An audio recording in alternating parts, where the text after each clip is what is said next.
Stop it, or I'll tell Zoe. Levi warned, without showing the slightest interest in her. HMPH. What a boring guy. Abigail slid back to her seat with disdain. They had come to a building known as Northampton Centre. It was the most bustling and iconic building of Northampton. A revolving restaurant sat at the highest level of the Northampton Centre. It was one of the most lavish restaurants in Northampton, known for its Michelin 3-star chefs and its outrageous price tag. A simple meal would cost easily over $100,000, and it was not available for walk-in patrons. Anyone who wished to dine in the restaurant would have to make a reservation 1 month in advance with a deposit of $50,000.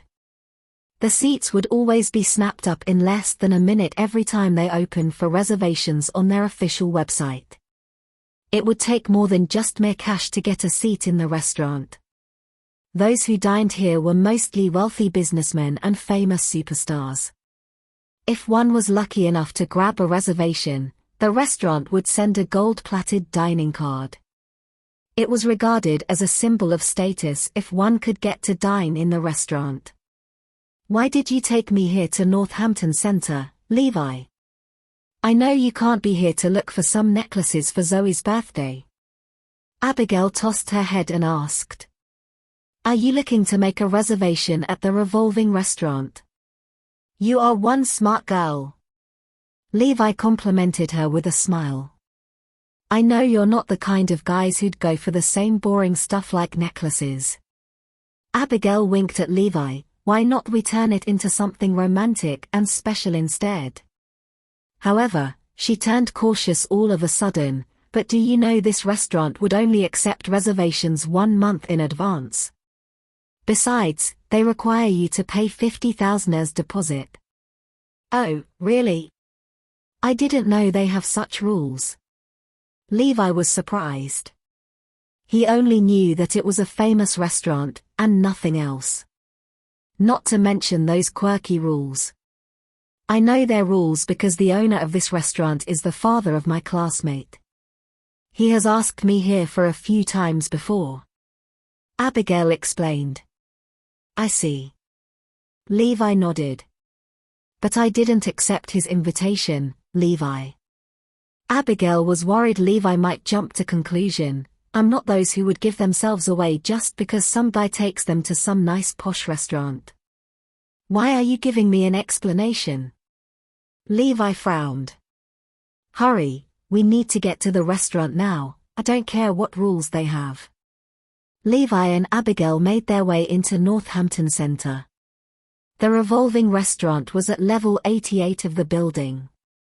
8 servers were standing at the entrance as soon as Levi and Abigail show up at the restaurant.